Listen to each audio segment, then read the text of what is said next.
ನಮಸ್ಕಾರ ಎಲ್ಲರಿಗೂ welcome to simple fashion tech channel. ನಾನಿವತ್ತು plain blouse simple back neck ಡಿಸೈನನ್ನು ತೋರಿಸ್ಕೊಡ್ತಾ ಇದ್ದೀನಿ. ನಾನು ಇಲ್ಲಿ ಪ್ಲೇನ್ ಬ್ಲೌಸನ್ನು ತೊಗೊಂಡಿದ್ದೀನಿ, ಬ್ಲೌಸ್ ಪೀಸನ್ನು ತೊಗೊಂಡಿದ್ದೀನಿ. ಅದನ್ನು ಒಂದು ಸೈಡ್ಗೆ 2 ಫೋಲ್ಡನ್ನು ಮಾಡ್ಕೊಂಡಿದ್ದೀನಿ. ಇಲ್ಲಿ ಕರೆಕ್ಟಾಗಿ ಲೈನನ್ನು ಎಳ್ಕೊಂಡಿದ್ದೀನಿ. ಮತ್ತು ಈ ಕಡೆ ಫೋಲ್ಡ್ ಸೈಡ್ ಇದೆ. ಈಗ ನಾವು ಫೋಲ್ಡ್ ಸೈಡಿಂದ ಮಾರ್ಕಿಂಗ್ ಮಾಡಬೇಕು. ದಯವಿಟ್ಟು ವಿಡಿಯೋ ಇಷ್ಟ ಆದರೆ ಪ್ಲೀಸ್ ಸಬ್ಸ್ಕ್ರೈಬ್ ಮಾಡ್ಕೊಂಡು ನೋಡಿ ನನ್ನ ಚಾನಲನ್ನು. ಮೊದಲಿಗೆ ಬ್ಲೌಸ್ ಬ್ಯಾಕ್ ನೆಕ್ಕನ್ನು ಮಾರ್ಕಿಂಗ್ ಮಾಡೋಣ. ಬ್ಲೌಸ್ ರೆಡಿ ಲೆಂತ್ ಇದೆ 13 ಇಂಚ್. ಅದರಲ್ಲಿ ಪ್ಲಸ್ 1 ಇಂಚ್ ಮಾರ್ಜಿನನ್ನು ಆ್ಯಡ್ ಮಾಡಿ ನಾನಿಲ್ಲಿ 14 ಇಂಚಿಗೆ ಮಾರ್ಕ್ ಮಾಡ್ತಾ ಇದ್ದೀನಿ.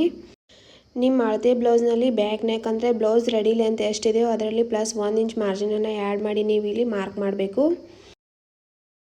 ಈಗ ಇಲ್ಲಿಂದ ನಾನು ಶೋಲ್ಡರನ್ನು ಮಾರ್ಕ್ ಮಾಡ್ತಾ ಇದ್ದೀನಿ. ಶೋಲ್ಡರ್ ನಾನು 5 ಇಂಚಿಗೆ ಮಾರ್ಕ್ ಮಾಡ್ತಾ ಇದ್ದೀನಿ. ನಿಮ್ಮ ಅಳತೆ ಬ್ಲೌಸ್ನಲ್ಲಿ ಎಷ್ಟು ಶೋಲ್ಡರ್ ಇದೆಯೋ ಅದನ್ನು ಅರ್ಧ ಮಾಡಿ ಇಲ್ಲಿ ನಾವು ಮಾರ್ಕ್ ಮಾಡಬೇಕು. ಶೋಲ್ಡರನ್ನು ನಾನು 5 ಇಂಚಿಗೆ ಮಾರ್ಕ್ ಮಾಡಿದ್ದೀನಿ. ಮತ್ತು ಇದೇ ಪಾಯಿಂಟಿಂದ ನಾನು ಆರ್ಮೋಲ್ನು ಕೂಡ 5.5 ಇಂಚಿಗೆ ಮಾರ್ಕ್ ಮಾಡ್ತಾ ಇದ್ದೀನಿ.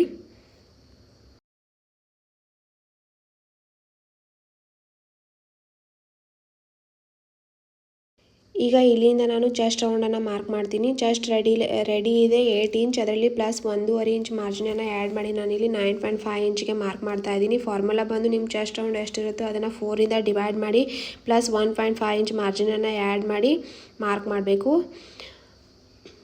ಚೆಸ್ಟ್ ರೌಂಡ್ ರೆಡಿ ಇದೆ 8 ಇಂಚ್ ಪ್ಲಸ್ 1.5 ಇಂಚ್ ಮಾರ್ಜಿನನ್ನು ಆ್ಯಡ್ ಮಾಡಿ ಮಾರ್ಕ್ ಮಾಡಿದ್ದೀನಿ. ಈಗ ಇಲ್ಲಿಂದ ವೇಸ್ಟ್ ರೌಂಡನ್ನು ಮಾರ್ಕ್ ಮಾಡಬೇಕು.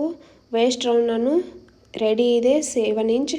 ಅದರಲ್ಲಿ 1 ಇಂಚ್ ಟಕ್ಸನ್ನು ಆ್ಯಡ್ ಮಾಡಿ ಮತ್ತು 1.5 ಇಂಚ್ ಮಾರ್ಜಿನನ್ನು ಆ್ಯಡ್ ಮಾಡಿ ಮಾರ್ಕ್ ಮಾಡ್ತಾ ಇದ್ದೀನಿ. ಅಂದರೆ 9.5 ಇಂಚನ್ನು ಮಾರ್ಕ್ ಮಾಡಿದ್ದೀನಿ. ಫಾರ್ಮುಲಾ ಬಂದು ನಿಮ್ಮ ವೇಸ್ಟ್ ರೌಂಡ್ ಎಷ್ಟು ಇರುತ್ತೆ ಅದನ್ನು 4ಇಂದ ಡಿವೈಡ್ ಮಾಡಿ ಬಂದಂಥ ಅಂಕೆಯಲ್ಲಿ ಪ್ಲಸ್ 1 ಇಂಚ್ ಟಕ್ಸ್ ಸಲುವಾಗಿ ಆ್ಯಡ್ ಮಾಡಿ ಮತ್ತು ಪ್ಲಸ್ 1.5 ಇಂಚ್ ಮಾರ್ಜಿನನ್ನು ಆ್ಯಡ್ ಮಾಡಿ ನೀವು ಮಾರ್ಕ್ ಮಾಡಬೇಕು. ನಾನು 9.5 ಇಂಚಿಗೆ ವೇಸ್ಟ್ ರೌಂಡನ್ನು ಮಾರ್ಕ್ ಮಾಡಿದ್ದೀನಿ. ಮತ್ತು ಇಲ್ಲಿ ಆರ್ಮೋಲ್ ಶೇಪ್ ಸಲುವಾಗಿ ಕಾರ್ನರ್ದಿಂದ ನಾನು 1 ಇಂಚ್ ಮೇಲ್ಗಡೆ ಮಾರ್ಕ್ ಮಾಡಿ ಈ ಥರ ಬ್ಯಾಕ್ ಆರ್ಮೋಲ್ ಶೇಪನ್ನು ಶೇಪ್ ಹಾಕ್ಕೊಂಡಿದ್ದೀನಿ. ಮತ್ತು ಇಲ್ಲಿ ನೆಕ್ ಬಿಡ್ತನ ನಾನು 2 ಇಂಚಿಗೆ ಮಾರ್ಕ್ ಮಾಡ್ತಾ ಇದ್ದೀನಿ. ಈಗ ಈ ಮಾರ್ಕಿನ ಮೇಲೆ ಕಟ್ಟಿಂಗ್ ಮಾಡ್ಕೋಬೇಕು.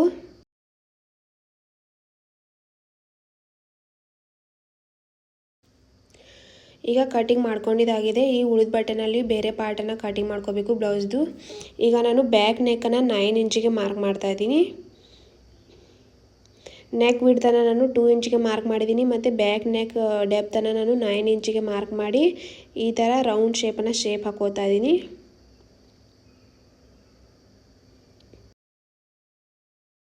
ಈಗ ಡಿಸೈನ್ ಸಲುವಾಗಿ ಬ್ಯಾಕ್ ನೆಕ್ಕಿಗೆ ರೌಂಡ್ ಶೇಪನ್ನು ಹಾಕಿದ್ದೀವಿ. ಅಲ್ಲಿಂದ ನಾವು 1/2 ಇಂಚಿಗೆ ಮಾರ್ಕ್ ಮಾಡಬೇಕು. ಈ ಥರ ರೌಂಡ್ ಶೇಪಲ್ಲಿ ಅಂದರೆ ಬ್ಯಾಕ್ ನೆಕ್ ಶೇಪ್ದಿಂದ ಒಳಗಡೆ ಈ ಥರ 1/2 ಇಂಚಿಗೆ ಮಾರ್ಕ್ ಮಾಡ್ಕೊತ ಹೋಗಬೇಕು ರೌಂಡ್ ಶೇಪಲ್ಲಿ. ಈಗ ಈ ಶೇಪಿನ ಮೇಲೆ ಕಟಿಂಗ್ ಮಾಡ್ಕೋಬೇಕು.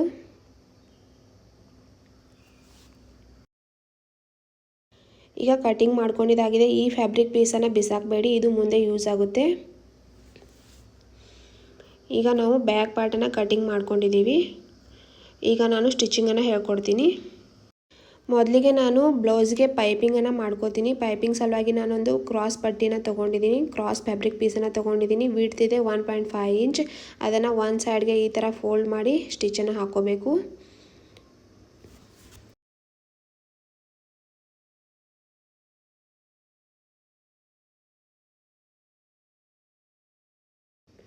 ಈ ಥರ ಪೂರ್ತಿಯಾಗಿ ಬಾಟಮ್ವರೆಗೂ ಸ್ಟಿಚನ್ನು ಹಾಕ್ಕೊಂಡಿದ ಮೇಲೆ ಈಗ ಪೈಪಿಂಗನ್ನು ಮಾಡ್ಕೋಬೇಕು ಬ್ಲೌಸಿಗೆ.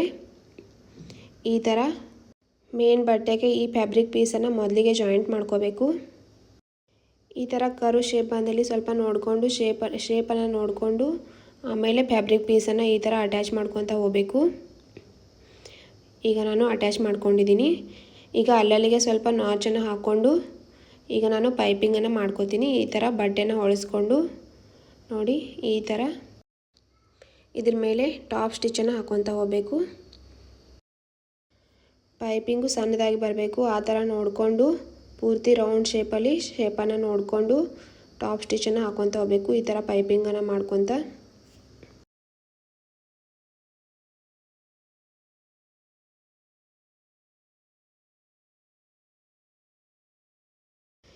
ಈಗ ನೋಡಿ ನಾನು ಬ್ಲೌಸ್ ಬ್ಯಾಕ್ ನೆಕ್ಕಿಗೆ ಪೈಪಿಂಗನ್ನು ಮಾಡ್ಕೊಂಡಿದ್ದೀನಿ. ಈಗ ಒಂದು ಫ್ಯಾಬ್ರಿಕ್ ಪೀಸನ್ನು ತೊಗೊಂಡಿದ್ದೀನಿ. ನಿಮ್ಮ ಕೊರಳಿನ ಅಗಲ ಎಷ್ಟಿದೆ ಅದನ್ನು ನೋಡಿಕೊಂಡು ಒಂದು ಫ್ಯಾಬ್ರಿಕ್ ಪೀಸನ್ನು ತೊಗೋಬೇಕು. ಮತ್ತು ಇಲ್ಲಿ ಕಟ್ ಆಗಿರೋ ಪೀಸನ್ನು ನಾನು ತೊಗೊಂಡಿದ್ದೀನಿ, ನೆಕ್ ಪೀಸನ್ನು. ಇದನ್ನು ಈ ಥರ ನೀಟಾಗಿ ಇಟ್ಕೊಂಡು ಇದೆಷ್ಟಿದೆಯೋ ಅಷ್ಟೇ ನಾನು ಇಲ್ಲಿ ಮಾರ್ಕಿಂಗ್ ಮಾಡ್ತಾಯಿದ್ದೀನಿ. ಈ ಫ್ಯಾಬ್ರಿಕ್ ಪೀಸ್ ಎಷ್ಟಿದೆಯೋ ಅಷ್ಟೇ ಕರೆಕ್ಟಾಗಿ ನಾನು ಮಾರ್ಕ್ ಮಾಡ್ತಾ ಇದ್ದೀನಿ. ಅಂದರೆ ಇಲ್ಲಿ ಬ್ಲೌಸ್ ಬ್ಯಾಕ್ ನೆಕ್ಕನ್ನು ಕಟ್ ಮಾಡಿದಾಗ ಫ್ಯಾಬ್ರಿಕ್ ಪೀಸ್ ಅಂದರೆ ನೆಕ್ ಪೀಸ್ ಏನು ಉಳಿದಿತ್ತು ಅದನ್ನೇ ನಾನು ಇಲ್ಲಿ ಫ್ಯಾಬ್ರಿಕ್ ಮೇಲೆ ಇಟ್ಟು ಮಾರ್ಕ್ ಮಾಡಿದ್ದೀನಿ. ಈಗ ಈ ಮಾರ್ಕಿನ ಮೇಲೆ ನಾವು ಮೇನ್ ಫ್ಯಾಬ್ರಿಕನ್ನು ಇಟ್ಟು ಈ ಥರ ನೀಟಾಗಿ ಯಾವ ಥರ ಮಾರ್ಕಿಂಗ್ ಮಾಡಿದ್ದೀವಿ ಅಲ್ಲಿಗೆ ಈ ಥರ ರೌಂಡ್ ಶೇಪ್ ಬರಬೇಕು. ಅದನ್ನು ನೋಡಿಕೊಂಡು ಈ ಥರ ನಾನು ಪಿನ್ನನ್ನು ಅಟ್ಯಾಚ್ ಮಾಡ್ಕೋತಾ ಇದ್ದೀನಿ ಮೊದಲಿಗೆ. ಯಾಕಂದರೆ ಇಲ್ಲಿ ಮೊದಲಿಗೆ ನಾವು ಒಂದು ರಾಪ್ ಸ್ಟಿಚ್ಚನ್ನು ಹಾಕಬೇಕು, ಅದಕ್ಕಾಗಿ ಪಿನ್ಸನ್ನು ಅಟ್ಯಾಚ್ ಮಾಡ್ಕೊಂಡಿದ್ದೀನಿ. ಈಗ ಈ ಥರ ಇಲ್ಲಿಂದ ರಾಪ್ ಸ್ಟಿಚ್ಚನ್ನು ಹಾಕಬೇಕು. ಇಲ್ಲಿ ನಾನು ಮಷಿನ್ ಮೇಲೆ ತೋರಿಸ್ಕೊಡ್ತಾ ಇದ್ದೀನಿ. ಈ ಸ್ಟಿಚ್ಚನ್ನು ನಾವು ಆಮೇಲೆ ಬಿಚ್ಚಬೇಕು, ಅದಕ್ಕಾಗಿ ಒಂದು ರಾಪ್ ಸ್ಟಿಚ್ಚನ್ನು ಹಾಕಬೇಕು ಮೊದಲಿಗೆ. ಈ ಥರ ರೌಂಡ್ ಶೇಪಲ್ಲಿ ಒಂದು ಸ್ವಲ್ಪ ಅಂದರೆ ಅರ್ಧ ಇಂಚ್ ಮಾರ್ಜಿನನ್ನು ಬಿಟ್ಟು ಮೊದಲಿಗೆ ಆಮೇಲೆ ಈ ಥರ ರಾಪ್ ಸ್ಟಿಚ್ಚನ್ನು ಹಾಕೋಬೇಕು.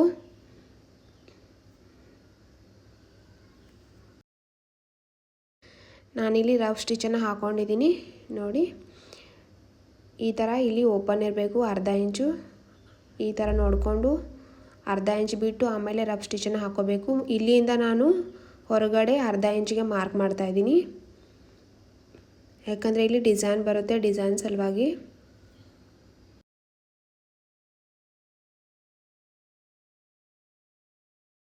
ಫುಲ್ ರೌಂಡಲ್ಲಿ ನಾನು ಹಾಫ್ ಇಂಚಿಗೆ ಮಾರ್ಕ್ ಮಾಡ್ತಾಯಿದ್ದೀನಿ ರೌಂಡ್ ಶೇಪಲ್ಲಿ. ಈಗ ಮಾರ್ಕ್ ಮಾಡಿದ್ದೀನಿ. ನಾನಿಲ್ಲಿ ಒಂದು ಡೋರಿನ ಮಾಡ್ಕೊಂಡಿದ್ದೀನಿ ನೋಡಿ. ಈ ಥರ ಒಂದು ಸ್ವಲ್ಪ ದಪ್ಪನ ಮಾಡ್ಕೊಂಡಿದ್ದೀನಿ. ಈ ಡೋರಿನ ಈ ಥರ ಈಗ ಏನು ಶೇಪ್ ಹಾಕಿದ್ದೀವಿ ಹಾಫ್ ಇಂಚಿಗೆ, ಆ ಶೇಪ್ ಮೇಲೆ ಈ ಥರ ನೀಟಾಗಿ ಇಟ್ಕೊಂಡು ಇದ್ರ ಮೇಲೆ ಟಾಪ್ ಸ್ಟಿಚ್ಚನ್ನು ಹಾಕೋಬೇಕು. ಇದನ್ನು ಕೂಡ ರಫ್ ಸ್ಟಿಚ್ಚನ್ನೇ ಹಾಕಬೇಕು, ಯಾಕಂದರೆ ಬ್ಲೌಸ್ ಡಿಸೈನು ರೆಡಿ ಆದಮೇಲೆ ಈ ಸ್ಟಿಚ್ಚನ್ನು ನಾವು ರಿಮೂವ್ ಮಾಡಬೇಕು, ಅದಕ್ಕಾಗಿ ರಫ್ ಸ್ಟಿಚ್ಚನ್ನೇ ಹಾಕೋಬೇಕು ನೋಡಿ. ಈ ಥರ ನೋಡಿಕೊಂಡು ಈ ಥರ ರೌಂಡ್ ಶೇಪಲ್ಲಿ ಕರ್ವ್ ಶೇಪ್ ಬಂದಲ್ಲಿ ನೋಡಿಕೊಂಡು ಸ್ಟಿಚ್ಚನ್ನು ಟಾಪ್ ಸ್ಟಿಚ್ಚನ್ನು ಹಾಕೊತ ಹೋಗಬೇಕು ಫುಲ್ ರೌಂಡಲ್ಲಿ ನೋಡಿ. ನಾನು ಎರಡು ಫ್ಯಾಬ್ರಿಕ್ ಪೀಸನ್ನು ಯಾವ ಥರ ಅಟ್ಯಾಚ್ ಮಾಡ್ಕೊಂಡಿದ್ದೀನಿ ಅಂತ ನೋಡಿ. ಇಲ್ಲಿ ಹಾಫ್ ಇಂಚ್ ಬಿಟ್ಟು ಈ ಫ್ಯಾಬ್ರಿಕ್ ಪೀಸನ್ನು ಅಟ್ಯಾಚ್ ಮಾಡಿದ್ದೀನಿ. ಮತ್ತು ಇಲ್ಲಿ ಕೂಡ ನಾನು ಇದಕ್ಕೆ ನಾವೀಗ ಥ್ರೆಡ್ ಡಿಸೈನನ್ನು ಮಾಡೋಣ. ಥ್ರೆಡ್ ಡಿಸೈನ್ ಸಲುವಾಗಿ ನಾನಿಲ್ಲಿ ನೀಡಲಲ್ಲಿ 8 ಎಳೆ ದಾರನ ತೊಗೊಂಡಿದ್ದೀನಿ. ಮತ್ತು ಈ ಥ್ರೆಡ್ ಯಾವುದಿದೆ ಅಂದರೆ ಇದು ನಾರ್ಮಲ್ ಸ್ಟಿಚಿಂಗ್ ಥ್ರೆಡ್ ಇದೆ. ಬನ್ನಿ ಈಗ ಈ ಥ್ರೆಡ್ಡಿಂದ ನಾವು ಯಾವ ರೀತಿ ಡಿಸೈನನ್ನು ಮಾಡೋಣ ಅಂತ ತೋರಿಸ್ಕೊಡ್ತೀನಿ. ಮೊದಲಿಗೆ ಇಲ್ಲಿಂದ ನಾವು ಸ್ಟಾರ್ಟ್ ಮಾಡಬೇಕು. ಈ ಸೈಡ್ದಿಂದ ಇಲ್ಲಿಂದ ಮೊದಲಿಗೆ ನೀಡಲನ್ನು ಈ ಥರ ಹಾಕ್ಕೊಂಡು ಲಾಕ್ ಮಾಡ್ಕೋಬೇಕು. ಥ್ರೆಡನ್ನು ಇಲ್ಲಿಗೆ ಲಾಕ್ ಮಾಡ್ಕೋಬೇಕು. ಇಲ್ಲಿಂದ ಈ ಕಡೆ ಈ ಥರ ಕ್ರಾಸಾಗಿ ಥ್ರೆಡನ್ನು ಹಾಕ್ಕೊಂಡು ಈ ಥರ ಕ್ರಾಸಾಗಿ ಹಾಕ್ಕೊಂಡು ಈಗ ಇಲ್ಲಿಂದ ಈ ಥ್ರೆಡ್ ಕೆಳಗಡೆಯಿಂದ ಈ ಥರ ಮತ್ತೆ ಕ್ರಾಸಾಗಿ ಥ್ರೆಡನ್ನು ಹಾಕೋಬೇಕು ನೋಡಿ. ಈಗ ಮತ್ತೆ ಈ ಕೆಳಗಡೆ ಈ ಥ್ರೆಡ್ನ ಕೆಳಗಡೆಯಿಂದ ಮತ್ತೆ ಕ್ರಾಸಾಗಿ ಥ್ರೆಡನ್ನು ಈ ಕಡೆಗೆ ಹಾಕ್ಕೋಬೇಕು. ಅಂದರೆ ಕ್ರಾಸಾಗಿ ಥ್ರೆಡನ್ನು ಹಾಕ್ಕೊತ ಹೋಗಬೇಕು.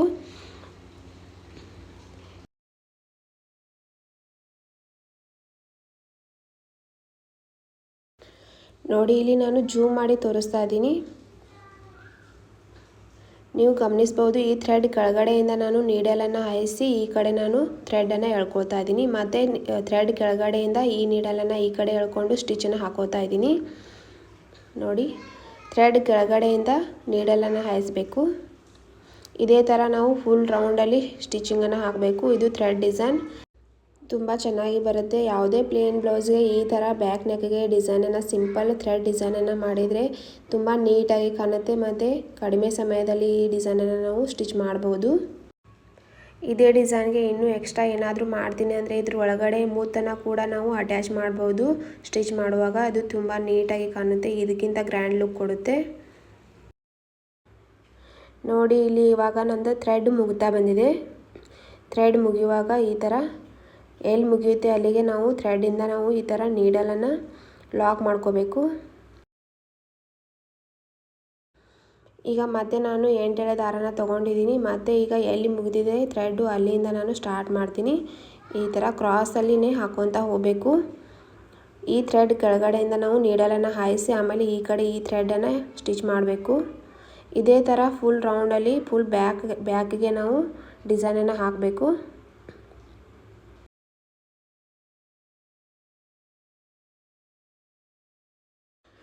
ಪ್ಲೀಸ್ ವಿಡಿಯೋ ಇಷ್ಟ ಆದರೆ ಪ್ಲೀಸ್ ಲೈಕ್ ಶೇರ್ ಕಮೆಂಟ್ ಮಾಡಿ, ಹಾಗೆ ಸಬ್ಸ್ಕ್ರೈಬ್ ಮಾಡ್ಕೊಳ್ಳಿ ಚಾನಲನ್ನು.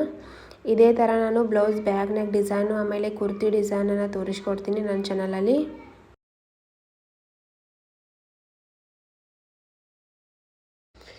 ಎಲ್ಲಿಗೆ ಥ್ರೆಡ್ ಮುಗಿಯುತ್ತೋ ಅಲ್ಲಿಗೆ ಥ್ರೆಡ್ನಿಂದ ಲಾಕ್ ಮಾಡಿಕೊಂಡು ಮತ್ತೆ ಅಲ್ಲಿಂದನೇ ನಾವು ಸ್ಟಾರ್ಟ್ ಮಾಡಬೇಕು. ಈ ಥರ ಪೂರ್ತಿ ಬ್ಲೌಸ್ ಬ್ಯಾಕ್ ನೆಕ್ ಮುಗಿಯುವವರೆಗೂ ಇದೇ ಥರ ಕ್ರಾಸ್ ಆಗಿನೇ ನಾವು ಸ್ಟಿಚ್ ಮಾಡ್ಕೊತಾ ಹೋಗಬೇಕು.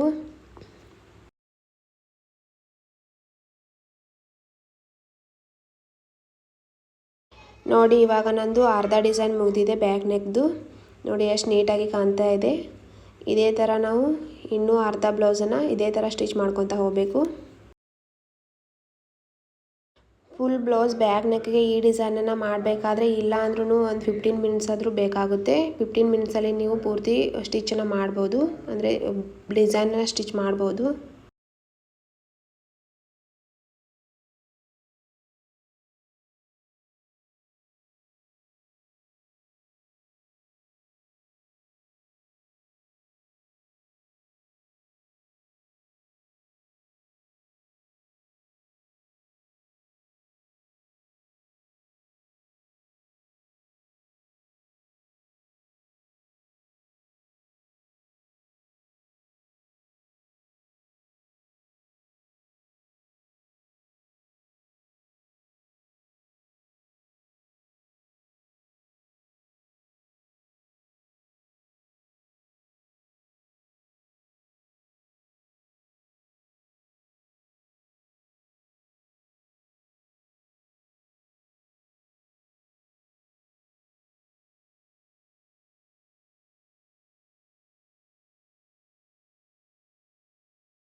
ಈಗ ನಾನು ಪೂರ್ತಿಯಾಗಿ ಸ್ಟಿಚನ್ನು ಹಾಕ್ಕೊಂಡಿದ್ದೀನಿ, ಥ್ರೆಡ್ ಡಿಸೈನನ್ನು ಮಾಡ್ಕೊಂಡಿದ್ದೀನಿ. ಈಗ ಲಾಸ್ಟಿಗೆ ಬಂದಿದ್ದೀನಿ.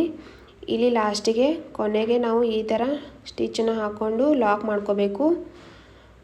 2 ಸರ್ತಿ ಥ್ರೆಡ್ನಿಂದ ನಾವು ಲಾಕ್ ಮಾಡ್ಕೋಬೇಕು ಲಾಸ್ಟಿಗೆ.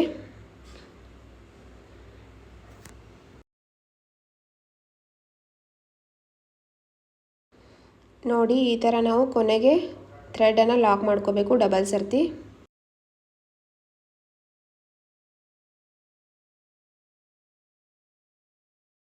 ನೋಡಿ ಫೈನಲ್ ಲುಕ್ ಈ ಥರ ಬಂದಿದೆ.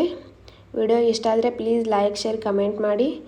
ವಿಡಿಯೋ ಹೇಗೆ ಅನ್ನಿಸ್ತು ಅಂತ ಪ್ಲೀಸ್ ಕಮೆಂಟ್ ಮಾಡಿ ಹೇಳಿ, ಹಾಗೆ ಸಬ್ಸ್ಕ್ರೈಬ್ ಮಾಡ್ಕೊಳ್ಳಿ ಚಾನಲನ್ನು. ಈಗ ಕೊನೆಗೆ ನಾವು ಈ ರಫ್ ಸ್ಟಿಚನ್ನು ಹಾಕ್ಕೊಂಡಿದ್ದೀವಿ, ಈ ರಫ್ ಸ್ಟಿಚನ್ನು ರಿಮೂವ್ ಮಾಡಬೇಕು.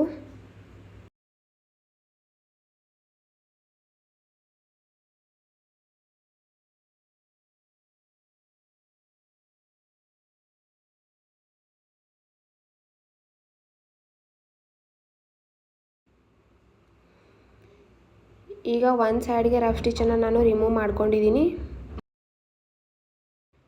ಈಗ ಇಲ್ಲಿಯೂ ಕೂಡ ಒಂದು ರಫ್ ಸ್ಟಿಚನ್ನು ಹಾಕ್ಕೊಂಡಿದ್ದೀವಿ, ಇದನ್ನು ಕೂಡ ರಿಮೂವ್ ಮಾಡ್ಕೋಬೇಕು.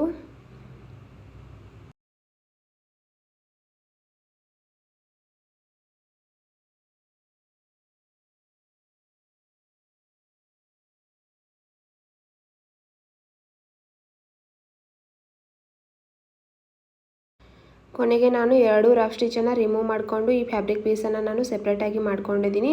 ಇದು ನೋಡಿ ಫೈನಲ್ ಲುಕ್ ಈ ಥರ ಬಂದಿದೆ. ಇಷ್ಟ ಆದರೆ ಪ್ಲೀಸ್ ಲೈಕ್ ಶೇರ್ ಕಮೆಂಟ್ ಮಾಡಿ, ಸಬ್ಸ್ಕ್ರೈಬ್ ಮಾಡ್ಕೊಳ್ಳಿ. Thank you for watching.